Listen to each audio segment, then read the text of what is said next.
Okay, in this step of our Hallicrafters S-38B restoration, we're going to start working on the chassis. I know in one of the previous episodes I talked about replating it. After doing some research on it and everything, we've kind of decided rather than replating it, what we're going to do is we've got some Rust-Oleum appliance epoxy for stainless steel appliances. What we're going to do is we're going to strip the chassis down, take it out, put it in our bead blasting cabinet, media blasting cabinet, remove all the rust off of it and everything, apply that paint, and see what it looks like. If it doesn't look right, we can always media blast it again and try something different. So to accomplish that, obviously we have to take all the tubes out, disconnect the speaker here. We're going to go ahead and remove the audio transformer off of it and the tuner, variable capacitor tuner off of it. We'll take the front off here, and then what we'll do is we'll drill out all the rivets holding the sockets in and punch those out. And anything else, we've got some stuff on the back we've got to remove. We'll go ahead and do that, take it out, put it in the media cabinet, and then we'll go ahead and finish it and see what it looks like, and then we'll put everything back in and start the actual mechanical and electronic restoration on it.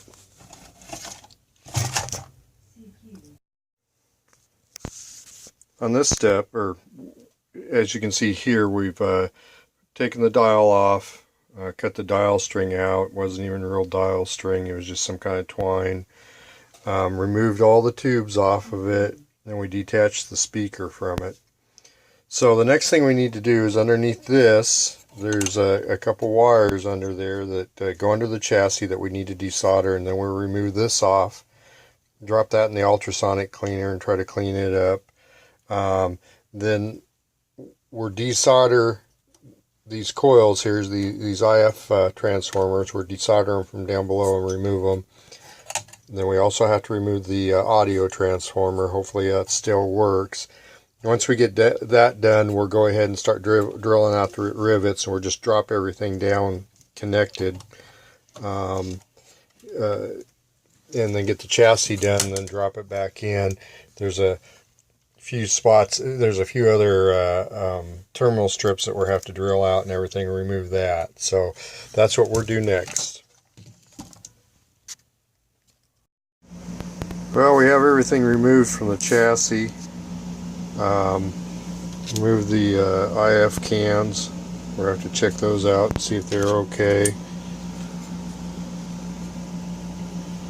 Clean them up a little bit.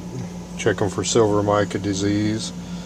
There's the AF transformer.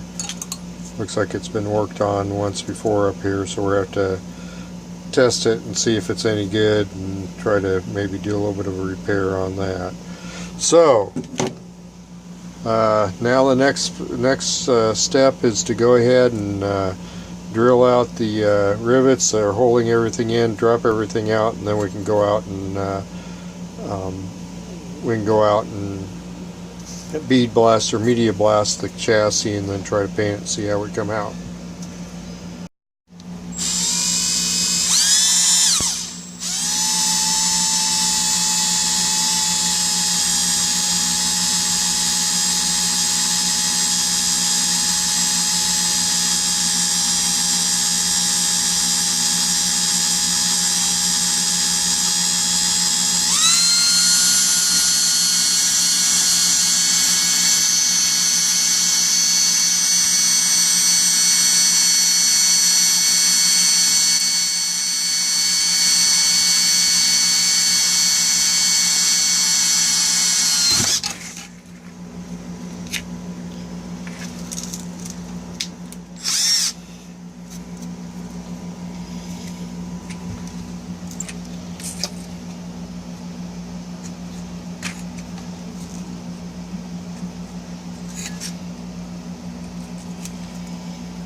Alright, well that's the process of drilling those out. We'll go ahead and finish drilling out the rest of them. Next time we take a look at it, everything should be out of the chassis. Alright, here we are with the chassis all stripped down. As you can see, it's in quite a bit of mess. There's the guts right there. So next step is to go out, take it, put it in the media blaster and get it all blasted down, and then we can paint it and see what we end up with after that. We're out at the shop. We're just getting ready to put it in the media blaster, so we'll go ahead and put it in the media blaster and we'll see how things turn out.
Well, this is what it looks like after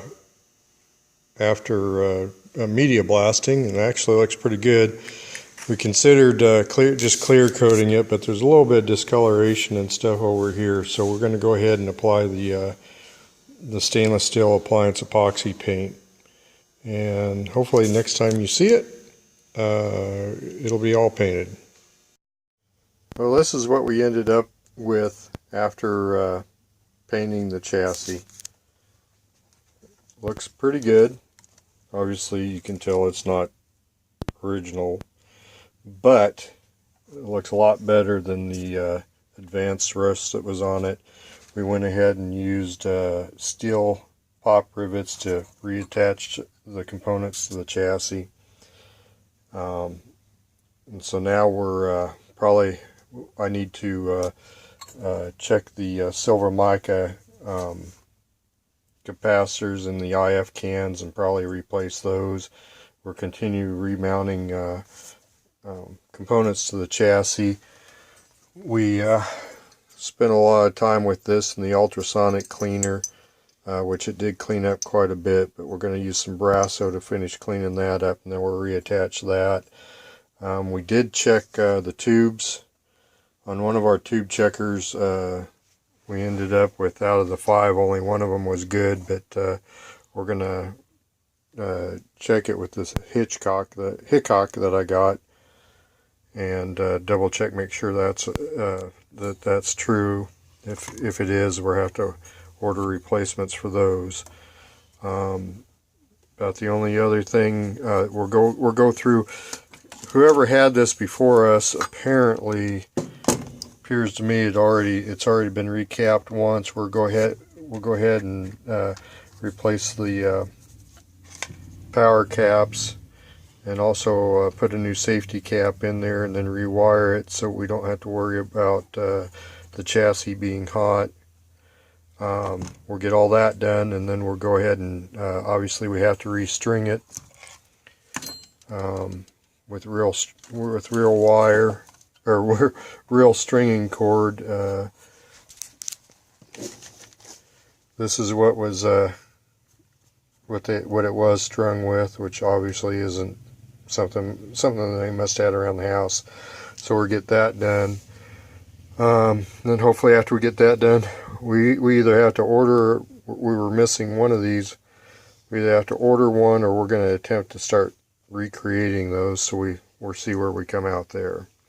So we'll go ahead and continue mounting stuff into the chassis, and or get those silver mica capacitors replaced, and hopefully the next episode we might be able to turn it on.